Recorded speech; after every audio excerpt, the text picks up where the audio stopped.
Wadidaw, halo Leo. Berjumpa kembali dengan marga anime di sini. One Piece chapter 1149 kembali hadir bersama kita semua dengan judul chapter 1 detik. Baik, tanpa berlama-lama lagi, mari kita lanjut berlayar. Dengan menampilkan color split request khusus dari pembaca yang berjudul Botakuri Maid Cafe, dengan memperlihatkan Luffy dan topi jerami atau kelompok topi jerami lainnya berada di sebuah kafe pelayan, di mana terlihat Nami, Nico Robin, Lilith, dan Jewelry Bonnie mengenakan pakaian pelayan menghidangkan makanan enak kepada Monkey D. Luffy dan yang lainnya. Terlihat juga bagaimana Luffy, Zoro, dan Sanji menikmati kebiasaan mereka masing-masing.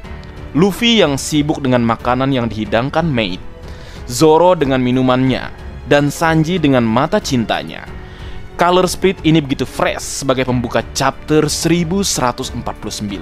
Menarik.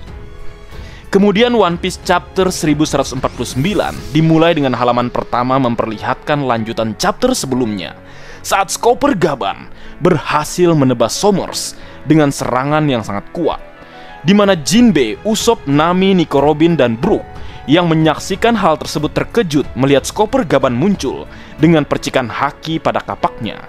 Sommer yang sebelumnya terjatuh kemudian berteriak setelah dirinya tidak dapat meregenerasi luka di tubuhnya. Lalu Usopp yang melihat hal tersebut terheran-heran karena orang tua yaitu Chopper Gaban mampu melukai kesatria suci atau Holy Knight dengan sangat mudah. Wadidaw. Kemudian berlanjut, Chopper Gaban memutar kapaknya dan bersiap menyerang Sommers kembali, di mana terlihat Sommers yang terluka berdiri dan menahan serangan Chopper Gaban menggunakan teknik yang bernama Ibaria, sebuah tembok duri berlapiskan buso Sokuhaki, sehingga tercipta percikan haki menyambar di antara keduanya. Kemudian Sommers dalam keadaan terengah-engah berkata, "Mountain Eater, pemakan gunung, dasar bajingan, kenapa kau berada di Elbap?" Lalu Chopper Gaban menjawab sambil tersenyum, "Kita tidak usah bicara serius, oke?" Lalu Chopper Gaban kembali menyerang Sommers, di mana terlihat Sommers berusaha menangkis setiap serangan dari Chopper Gaban menggunakan kanabo atau senjata miliknya. Kemudian adegan berpindah, panel topi jerami yang berbicara setelah melihat kedatangan Chopper Gaban, di mana Usopp tiba-tiba terkejut dan berkata, "Apa? Kau bertemu dengannya di istana?" Lalu Nami menjawab, "Ya, dia mengalahkan Luffy dan Zoro. Dia adalah ayah Kolon yang bersekolah di sana. Kalau tidak salah dengar, namanya Chopper Gaban." Mendengar cerita Nami, kemudian Jinbe juga ikut berbicara dan berkata, "Oh, dia Chopper Gaban. Dia adalah tangan kiri Raja Bajak Laut yang berdiri bahu-membahu dengan Rayleigh." Di mana pada adegan ini Oda Sensei kembali menegaskan bahwa Rayleigh dan Chopper Gaban dulunya saling bahu-membahu satu sama lainnya sebagai tangan kanan dan tangan kiri yang melindungi Goldie Roger, sang Raja Bajak Laut. Hal ini tentunya menjelaskan kepada nakama bahwa Roronoa, Zoro, dan Sanji juga memiliki peran yang sama, yaitu saling bahu-membahu mengantar kapten tercinta kita Monkey D. Luffy menjadi Raja Bajak Laut selanjutnya, di mana istilah bahu-membahu tersebut dikenal sebagai sayap sang Raja Bajak Laut. Kemudian dari dialog kelompok topi jerami tersebut, marga anime juga notice terhadap pernyataan Nami yang mengatakan Chopper Gaban mengalahkan Luffy dan Zoro saat di istana, di mana marga anime menduga pernyataan Nami ini berkaitan saat Chopper Gaban menyerang Luffy yang membuat Luffy dan Zoro bereaksi berlebihan setelah Chopper Gaban mencoba mengetes kemampuan mereka. Wadidaw, Chopper Gaban kembali diakui pada chapter terbaru kali ini. Kemudian kembali ke cerita memperlihatkan Sommers begitu kesal dan mencoba menyerang Chopper Gaban menggunakan serangan dengan nama Guren Jigoku, sebuah teknik yang menciptakan duri dalam jumlah yang banyak mengelilingi area pertarungan. Nama teknik tersebut sama dengan nama kanji yang digunakan untuk menamai level 1 penjara Impel Down. Tidak sampai di situ, Sommers kemudian menyerang Chopper Gaban dengan rentetan duri yang berlapis buso Sokuhaki, menyerang Chopper Gaban dengan kecepatan tinggi. Gaban yang melihat serangan datang ke arahnya tanpa berpikir panjang, Chopper Gaban tersenyum dan menangkis setiap serangan Sommers. Lalu Chopper Gaban melompat di mana dalam halaman ganda yang sangat keren dan luar biasa, Skopper Gaban menebas Somers menggunakan serangan dengan nama Puten Raku, yaitu kapak musik surgawi, di mana serangan tersebut diartikan sebagai serangan atau suara musik dari surga. Pada serangan yang mematikan tersebut, Skopper Gaban memotong tubuh Somers menjadi 2 bagian, menciptakan petir haki yang sangat besar. Lalu kita semua bisa melihat Somers kalah secara telak dan terhempas pada duri-duri ciptaannya.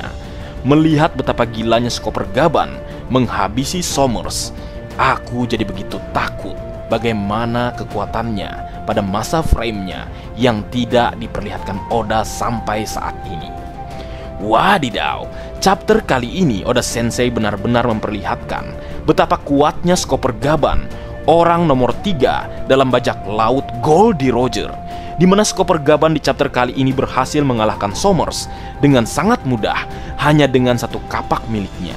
Karena kita ingat, dia memiliki 2 kapak. Marga anime sangat terpukau melihat Skopper Gaban di usia tuanya mampu mengalahkan Ksatria Suci atau Holy Knight, musuh utama dari Revolutioner.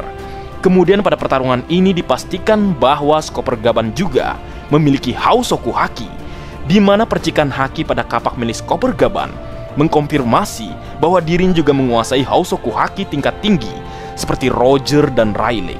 Wadidaw, trio bajak laut Goldie Roger memiliki Hausoku Haki tingkat tinggi, yang itu artinya kandidat selanjutnya dari bajak laut topi jerami yang akan mendapatkan Hausoku Haki tingkat tinggi adalah Sanji. Karena itu harus, karena Luffy dan Zoro sudah mendapatkannya. Hal ini semua didasari dari paralel yang dimiliki Skopper Gaban, menggambarkan Sanji saat ini sebagai contoh bahwa keduanya adalah sosok yang identik dengan kekuatan cinta. Marga anime tidak sabar menunggu power up selanjutnya dari Sanji. Menarik. Kemudian kembali ke cerita memperlihatkan Nami, Jinbe, dan Usopp terkejut melihat betapa kuatnya Skopper Gaban karena berhasil mengalahkan Somers. Kemudian Chopper yang sebelumnya berada di tubuh Jaguar di Saul muncul dan bergegas ke lokasi Nico Robin dan yang lainnya berada. Lalu adegan kembali berpindah di sekolah Walrus memperlihatkan Killingham mulai membakar perpustakaan dan juga sekolah Walrus. Terlihat bagaimana api mulai membakar buku-buku sejarah di perpustakaan. Ange yang melihat adegan memilukan tersebut hanya bisa menangis tanpa harus bisa berbuat apa-apa. Lalu adegan kembali berpindah di lokasi Gunko berada, di mana terlihat Gunko telah menunggu kedatangan Skopper Gaban, di mana Skopper Gaban berkata kepada Gunko, budaya mereka, sejarah mereka, anak-anak mereka, bahkan kekuatan militer mereka, kalian tidak punya hak untuk mencurinya. Menyadari kedatangan Skopper Gaban, Gunko langsung berkata, kru Raja Bajak Laut, perlawanan berarti kematian Sandra. Lalu Gaban mulai bergegas setelah anak-anak Elbap mengenali kedatangannya. Lalu Gaban berteriak, jangan panggil aku Kolon. Tanpa pikir panjang, Kolon berteriak, wah, itu ayahku. Ayahku yang lebih kuat dari semua orang. Kita semua selamat, hore, ucapnya. Kemudian kita melihat Gunko yang menyadari Kolon adalah anaknya. Skopper Gaban begitu marah dan menyerang Gunko. Namun Gunko dapat menghindari serangan Gaban dengan kecepatan tinggi miliknya, di mana Gaban tampak marah dan bergegas menuju Kolon. Lalu Gunko berkata, jadi kupikir tanggapanmu barusan adalah tidak apa-apa bagiku untuk membunuhnya, kan? Kemudian Gunko menciptakan pedang raksasa yang siap untuk menusuk leher Kolon. Skopper Gaban yang berada dalam situasi sulit berkata kepada dirinya, ini kesempatan terakhir. Api di perpustakaan masih bisa dipadamkan. Anak-anak akan diselamatkan. Dan juga Elbap. Aku harus melakukan takedown instan. Lalu Skopper Gaban berteriak, Kolon, beri aku waktu sebentar. Tahan dulu, kau anak yang kuat. Mendengar suara ayahnya, Kolon berteriak sambil menangis, oke ayah, aku seorang prajurit, urus yang ini. Lalu Gunko berkata, nyawa yang hilang tidak bisa dikembalikan lagi. Kemudian sebuah flashback muncul, memperlihatkan Rifley berbicara kepada Skopper Gaban saat kelahiran Kolon, di mana Gaban 20 tahun yang lalu tampak gembira dan berkata, dia sangat besar dan imut. Terima kasih telah melahirkannya, Rifley. Dia harta karun hidupku. lalu kembali ke masa sekarang, di mana Skopper Gaban mengingat perkataan Rifley untuk menyelamatkan Kolon. Lalu Gunko mulai menusuk Kolon setelah melihat Gaban menuju tempatnya. Kemudian panel manga memperlihatkan Gaban sangat marah dan bersiap untuk menyerang Gunko dengan kapaknya, di mana terlihat kapak Gaban memancarkan percikan haki yang sangat besar. Skopper Gaban kemudian berkata, "Jika aku tidak menghentikannya sekarang, insiden ini akan meningkat." Lalu adegan memperlihatkan Skopper Gaban sudah dekat dengan Gunko. Namun Gaban melihat ke masa depan menggunakan haki Kenbunsoku Haki tingkat lanjut. Leher Kolon ditusuk oleh Gunko yang membuat Gaban langsung berhenti di tengah jalan.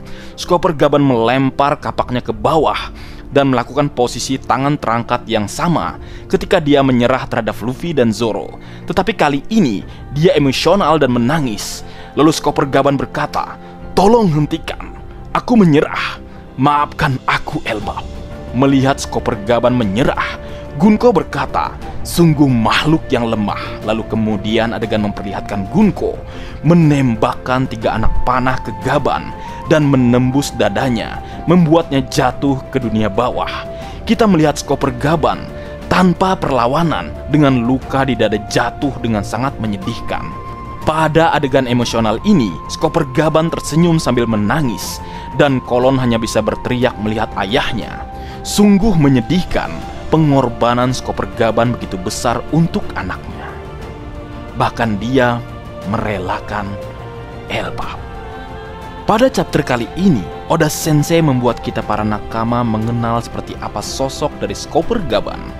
Pada adegan ini sangat menyedihkan betapa tidak kuatnya Skopper Gaban melihat putranya harus tewas di hadapannya, sehingga dirinya rela mati agar putranya bisa selamat, bahkan jika itu harus mengorbankan tanah para pejuang Elbap. Adegan Gaban ditusuk dengan 3 panah sangat memilukan, dan marga anime berharap Skopper Gaban masih tetap hidup nantinya. Pengorbanan yang luar biasa, pengorbanan seorang ayah untuk anaknya. Jadi buat kalian yang masih memiliki ayah, sayangi ayah kalian. Dan jika sudah pergi meninggalkan kalian, doakan, karena hanya itu yang dia butuhkan saat ini. Kemudian berlanjut, setelah melihat beberapa kekuatan Skopper Gaban sejak Ars Elbap hingga dia dikalahkan oleh Gunko, marga anime mencoba menjelaskan beberapa prestasi Skopper Gaban yang membuat dirinya layak dibandingkan dengan tingkat atas lainnya. Skopper Gaban sejak pertama kali muncul di Elbap telah memperlihatkan prestasi Kenbunsoku Haki terbaik dalam manga One Piece, di mana Skopper Gaban mampu merasakan kehadiran Luffy saat Luffy masih berada di Egghead. Itu prestasi yang luar biasa, karena jarak antara Elbap dan Egghead bisa menempuh jarak berhari-hari. Kemudian prestasi Kenbunsoku Haki lainnya adalah Skopper Gaban satu-satunya karakter di Elbap yang merasakan kehadiran Samrock dan Gunko saat pertama kali muncul di Elbap. Walaupun saat itu Skopper Gaban masih berada di dunia bawah, menunjukkan Kenbunsoku Haki Skopper Gaban lebih baik dibandingkan Luffy atau siapapun karakter di Elbap. Kemudian di chapter kali ini, Skopper Gaban juga memperlihatkan prestasi tertinggi dari Kenbunsoku Haki, yaitu penglihatan masa depan, di mana Gaban adalah karakter kelima yang dikonfirmasi memiliki penglihatan masa depan setelah Luffy, Shanks, Kaido, dan juga Katakuri. Kemudian prestasi lain dari Skopper Gaban adalah kekuatannya. Terlihat saat Gaban menyerang Luffy dan Zoro. Pada saat itu, Gaban tidak menggunakan haki sedikit pun pada kedua kapaknya, namun membuat Luffy dan Zoro ketakutan. Prestasi itu sangat luar biasa karena mampu membelah bagian kastil raksasa yang ukurannya jauh lebih besar dibandingkan kastil normal. Kemudian prestasi lainnya adalah berhasil mengalahkan Ksatria Suci atau Holy Knight Somers dengan sangat mudah. Somers saat pertama kali muncul di Elbap, dirinya diperkenalkan sebagai pemimpin atau yang terkuat. Namun Skopper Gaban mampu mengalahkan Somers dengan sangat mudah hanya dengan satu kapak, menunjukkan betapa kuatnya Skopper Gaban walaupun sudah sangat tua atau termakan usia. Kemudian prestasi Housouku Haki sama seperti dua rekannya, yaitu Goldie Roger dan Meo Rayleigh. Skoper Gaban di chapter kali ini juga memperlihatkan prestasi Hosoku Haki tingkat tinggi saat dia melawan Somers. Ini menunjukkan Skoper Gaban adalah tingkat atas pada masanya, serta Gaban adalah karakter pertama di manga One Piece yang mampu menghancurkan kemampuan regenerasi dari Ksatria Suci. Marga anime mengartikan bahwa Hosoku Haki tingkat lanjut adalah senjata yang efektif untuk melawan regenerasi dari Ksatria Suci, atau kita bisa sebut kekuatan yang bisa menghancurkan keabadian. Itu beberapa prestasi Skoper Gaban saat usia tua, menunjukkan bahwa Gaban saat prime mungkin sejajar dengan para Yonko atau bisa lebih dari itu. Sungguh luar biasa. Kemudian kembali ke cerita, memperlihatkan Skoper Gaban terjatuh dari pohon raksasa, di mana tampaknya Chopper juga ikut melompat ke bawah untuk menyelamatkan Skoper Gaban, di mana marga anime berpikir baik Gaban ataupun Chopper nantinya akan bertemu dengan Luffy dan menceritakan kondisi Elbap, sehingga Luffy, Zoro, Sanji termasuk Loki akan bersiap bertarung melawan Ksatria Suci atau Holy Knight nantinya dan mengatasi semua kekacauan yang terjadi di Elbap. Menarik. Kemudian adegan berpindah setelah Skoper Gaban jatuh. Kolon terus berteriak, "Ayah, ayah, ayah!" atau "Papa, papa, papa!" memicu ingatan Gunko tentang masa lalu, di mana terlihat kilas balik seorang wanita berteriak dengan memanggil ayahnya. Setelah itu terlihat siluet kedua memperlihatkan Brook dan seorang gadis muda berjalan bergandengan tangan, di mana Brook dan gadis muda itu bercerita tentang impian untuk menjadi bajak laut. Lalu kembali ke masa saat ini, memperlihatkan Gunko tersadarkan dan berkata, "Brook, apakah itu kau?" Lalu Gunko memanggil Brook dengan nama depannya. "Brook," di mana menurut pandangan marga anime, Brook bukan ayah Gunko, karena memanggil ayah dengan nama depannya akan sangat aneh, bahkan dalam bahasa Jepang. Di mana kemungkinan Brook dan Gunko di masa lalu mungkin memiliki hubungan yang menarik, atau mungkin Brooklah yang mengasuh Gunko saat kecil. Menarik untuk ditunggu. Bagaimana jika pikiran liar kita tertuju pada kapten dari Soul King Brook? Apakah Gunko ini anak dari kaptennya? Kapten yang ku maksud bukan Luffy, tapi kapten sebelum Brook bergabung dengan Luffy. Menarik bukan? Kemudian berlanjut kita bisa melihat Gunko berlari menuju ke arah Brook dan mencoba membebaskan Brook. Tetapi tiba-tiba Im Sama atau Imu mengambil alih tubuhnya. Terlihat Imu sangat marah kepada Ksatria Suci atau Holy Knight. Lalu Im Sama atau Imu berbicara kepada mereka. "Kenapa kalian semua terlalu berlama-lama?" Mendengar suara Imu, Killingham bereaksi. Begitu juga Somers dalam keadaan pingsan. Lalu Im Sama kemudian kembali berkata, "Tanah suci sedang berada di lautan api saat ini. Kita pasti membutuhkan kekuatan militer. Dan di sini, Mu atau aku kan menunjukkan pada kalian kekuasaan dewa." Kemudian pada panel terakhir, chapter 1149, memperlihatkan penampilan Gunko berubah dengan mata merah seperti Im Sama, dengan rambut yang mirip dengan siluet lili. Terlihat percikan Hosoku Haki memancar dari tubuh Gunko yang diambil alih. Lalu chapter 1149 ditutup dengan tatapan menakutkan dari Gunko atau Im Sama yang telah mengambil alih dirinya. Wadidaw, ending chapter yang begitu menegangkan, di mana kemungkinan besar Im Sama atau Imu akan menyelesaikan masalah di Elbap secepatnya. Itu sebabnya dirinya mengambil alih tubuh dari Gunko. Ini memperjelas bahwa jatuhnya Gaban ke dunia bawah membuka kemungkinan Luffy dan yang lainnya akan kembali ke dunia matahari untuk menghentikan amukan Im Sama atau Imu. Kemungkinan di chapter selanjutnya kita akan melihat kapten tercinta kita Monkey D. Luffy akan bersiap bertarung untuk menghentikan Im Sama. Kedua dewa akhirnya akan bertemu di tanah suci Elbap, tanah para pejuang Elbap, dan keduanya akan dibenturkan. Wadidaw. Kemudian tidak lupa bahwa saat ini Marizoa penuh dengan lautan api, yang itu berarti ada musuh yang menyerang Marizoa saat ini, di mana hanya dua kemungkinan pasukan yang menyerang Marizoa saat ini, yaitu bajak laut Kurohige atau pasukan revolusioner. Tentunya keduanya memiliki tujuan masing-masing. Sebelumnya kita mengetahui Kurohige atau Marshal Dietrich telah merencanakan sesuatu mengenai Marizoa. Itu sebabnya Kurohige mengirim Lafitte untuk bersiaga di Red Line.